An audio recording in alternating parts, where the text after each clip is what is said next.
right into this explainer. Today, we're unpacking a massive comparative report together, and our goal is to translate some pretty dense 2026 market data into clear, actionable portfolio strategies for the conservative, long-term investor.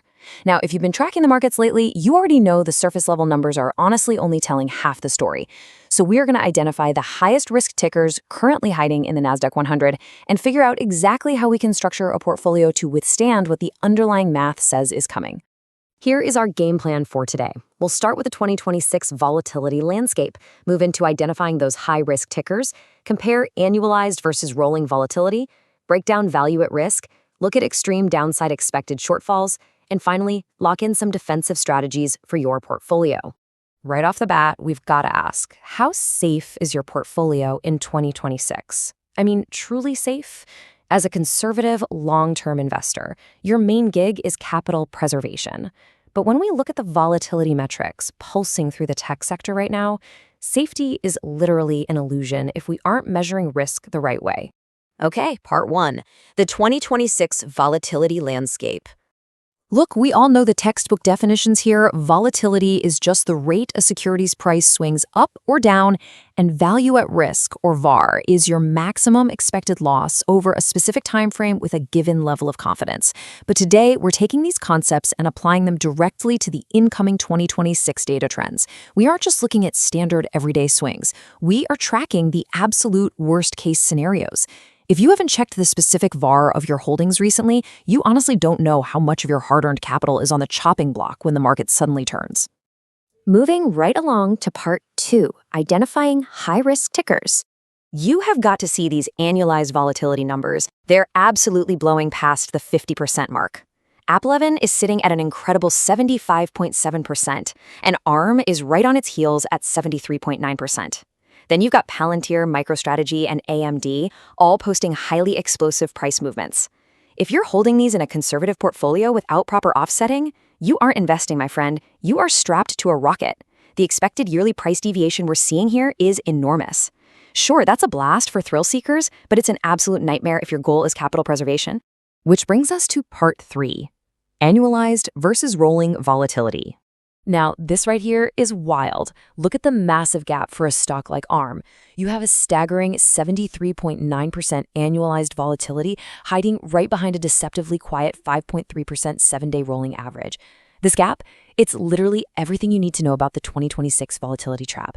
If you just measure risk by how the stock behaved over the last week, ARM looks completely manageable. A 5.3% rolling standard deviation is pretty tame, but man, that historical annualized data is screaming danger.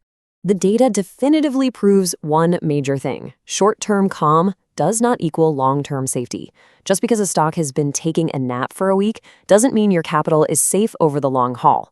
For conservative investors, ignoring this gap is the absolute fastest way to shock your portfolio.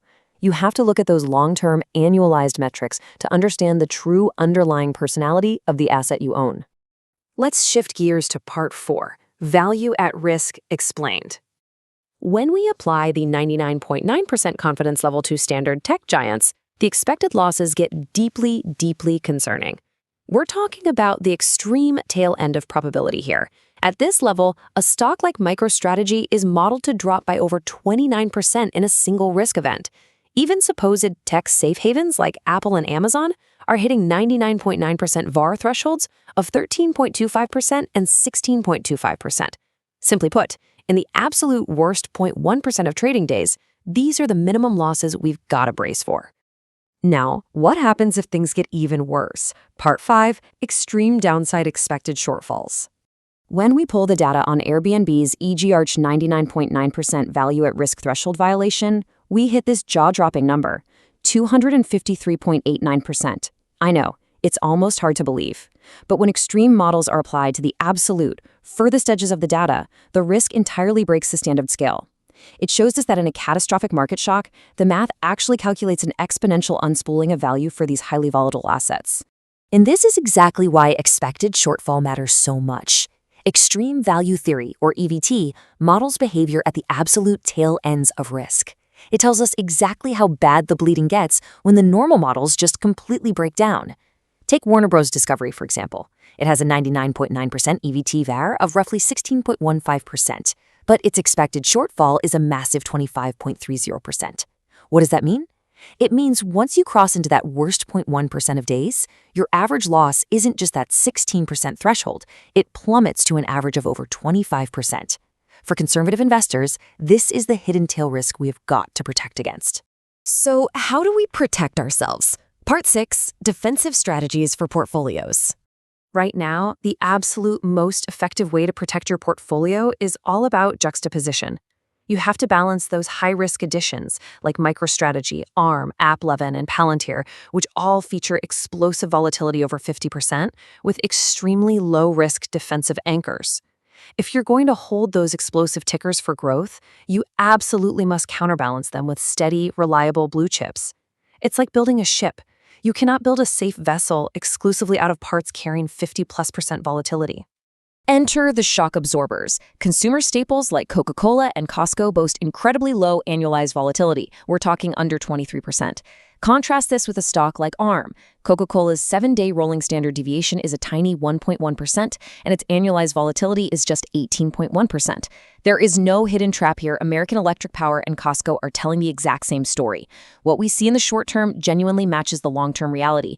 These are the defensive anchors that prevent your portfolio from totally capsizing when those extreme value theory scenarios trigger in the tech sector. So let's tie this all together. Your actionable takeaways from this comparative report are crystal clear.